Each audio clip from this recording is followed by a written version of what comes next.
So when we last left our heroes, the Ranger had gotten herself in a pretty sticky situation. Randall, the NPC that they have met in Waterdeep, is holding her troglodyte baby at knife point, and he's demanding the bow that she's gotten over in the dungeon back in like the first season. And so she is outnumbered and outgunned because 3 other cloaked individuals have now come into the fray. They kind of sulked out of the shadows and they're about to jump her as well.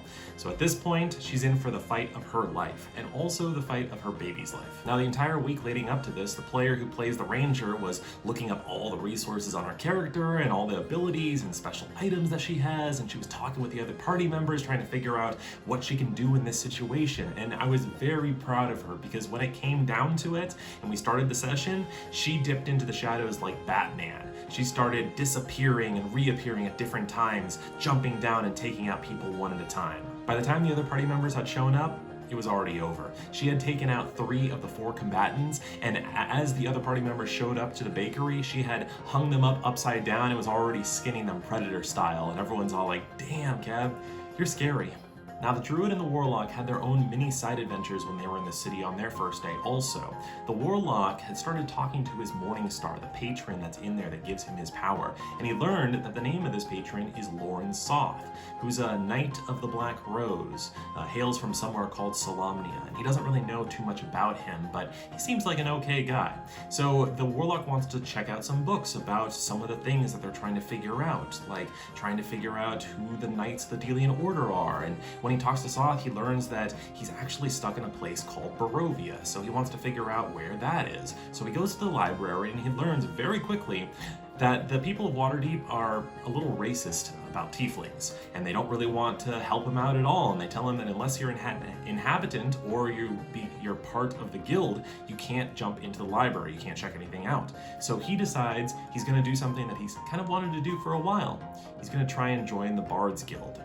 So he goes over to the Bards Guild and he auditions for them, and he ends up getting in. He ends up doing a fantastic performance, and they want him. So they put his information into their database and they give him kind of a laminated card, and they tell him that he can use that to check out books or go into any of the other buildings inside of Waterdeep. So he goes in and he checks out 3 books. He checks out one about Ravenloft, another one about the Delian Order, and another one about interdimensional travel, because he's getting a suspicion that his patron, Lauren Soth, is stuck in another dimension, and so he might need to travel there if he wants to break him out.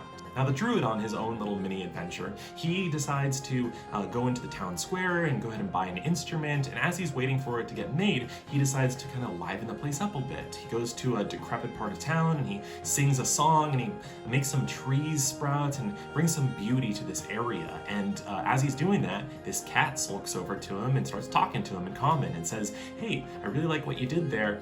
Maybe you would like to join the Emerald Enclave, a collection of druids that's in town who share their knowledge within each other." And the cat gives the druid one of his first missions in order to see if he's good enough to join this enclave. Now, the Ranger's a little confused about what's going on with her. Why are these people hunting her? And what is her reason for being in this town? She wants to come up with some sort of, strong motivation for her own character. So she goes to a temple of Mystra, who's the goddess of magic and mysteries. And the cleric there tells her a little bit about it and tells her about the fight with the undead, a balancing kind of the living and the dead. And she can jump on board with that because her previous town was taken over by undead. And so she kind of wants to make that her mission, is to seek out and destroy these creatures that shouldn't be roaming the land. So she takes a level in cleric. Now, the rest of the party members are starting to think, like, what are they going to do in this town? Like, it's a pretty big city and they need to figure out what's going on, like who are the major players, so that they can get a direction about where they need to go next.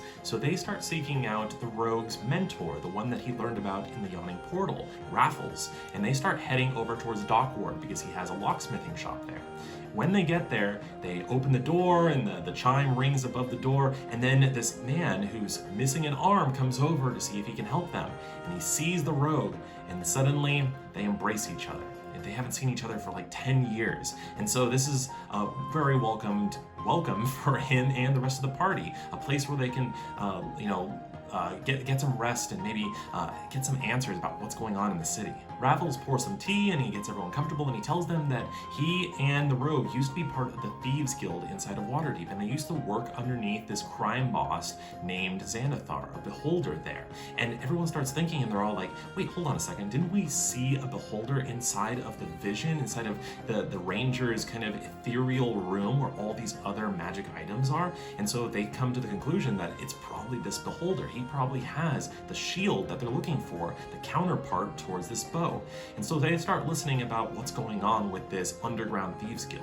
Raffles tells them that he has tried to get out. He has tried to get out of the Thieves Guild and make a new life for himself, but he wasn't able to, because once you're in, you're in. They've got your DNA and a little bit of information about you. They can scry on you whenever they want. So he asked the rest of the party members if they wouldn't mind doing a heist, going into the Xanathar's vault and destroying the DNA that they have on him so that they can never find him if he tries to escape.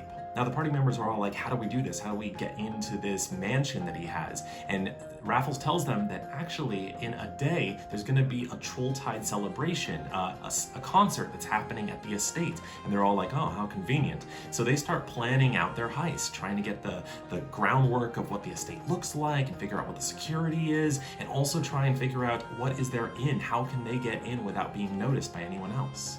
Cue the Ocean's 11 soundtrack, because we have a montage planning a heist. Party members follow their marks, the security of the Xanathar's estate, trying to figure out like what is the information that they can use in order to infiltrate into it. They get some fake passes, and the Bard says that he's part of the Bard's College now, the guild, so he can go ahead and infiltrate as one of the performers. So now they have an in.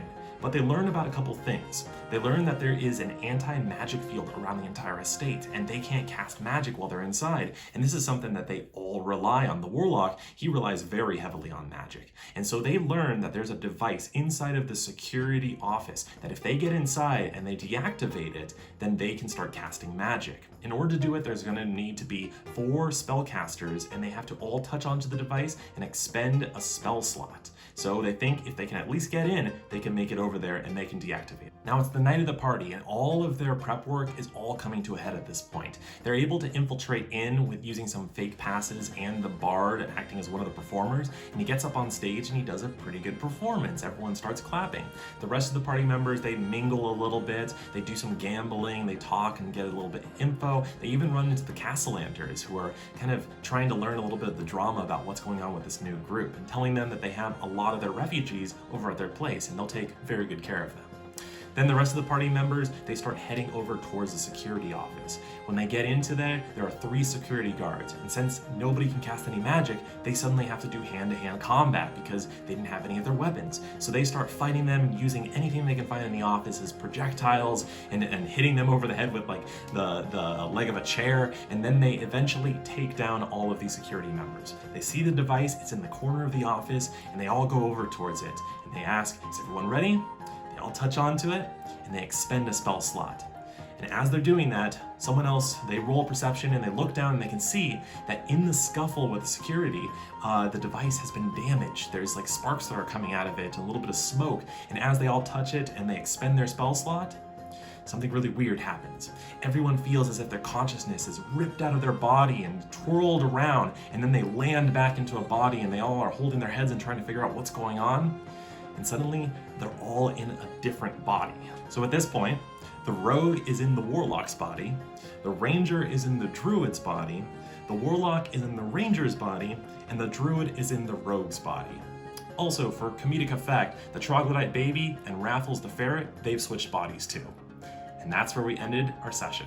Thanks for listening. If you enjoyed this, reach out to me. Maybe I can help you get some resources or figure out if there's a game near you. Tune in next time and we'll learn a little bit more about what's gonna happen with this heist situation now that they've switched bodies. And hopefully they can get out of this one alive. Almost forgot. Everyone be safe out there. Bye now.